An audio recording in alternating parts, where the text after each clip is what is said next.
Many people start their blogs on hosted platforms. Hosted blogging solutions can be a good way to start, because they're free and they're generally trusted in the search engines, but there are perils associated with hosting a blog on someone else's server. For one thing, you're at the mercy of the owner of the platform blogger. For example, it can be deleted without warning, many assume, because perhaps they felt the blog was too much like spam or too commercial. WordPress doesn't allow affiliate links to be used on their blogs, so making money by hosting a blog on their servers can be more difficult for some. Ideally, you should start your blog on your own server, preferably in the domain root. Some people have their blog in a subdirectory, such as yourdomain.com/blog. This isn't necessarily a bad thing, but if you are not using a squeeze page in the root directory, then putting your blog on its own domain can have special benefits. For one thing, a root domain often ranks better in the search engines than a subdirectory. Putting your blog on the main domain, for example, yourdomain.com, can help it rank better, and might even give it a little more credibility in the eyes of your visitors.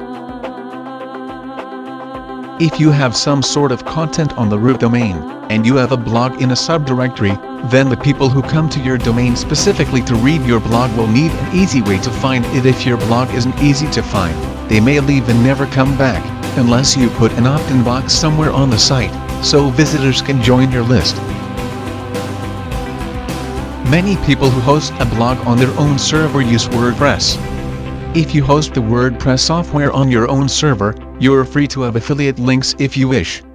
WordPress also has a lot of support in the form of theme templates and plugins.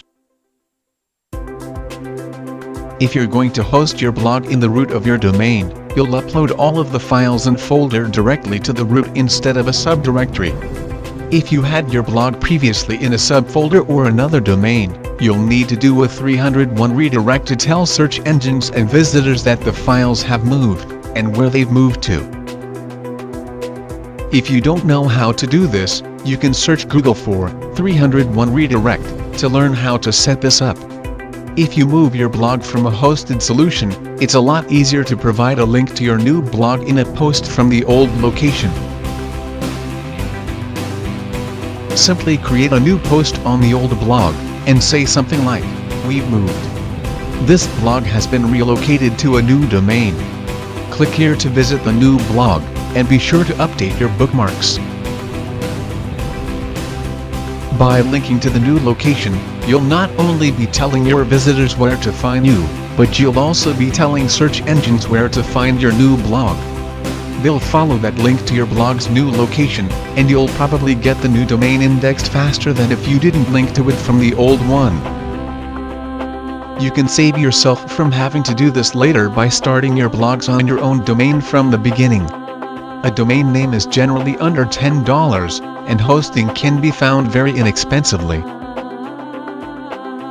To install a fresh blog on a new domain, log into your cPanel and click the Fantastico button. It's a little smiley face on the left sidebar. Under Blogs, click WordPress. Then click New Installation from the drop-down directory, then choose the domain you want it to reside on. If you want it to be located on yourdomain.com, leave the next field blank.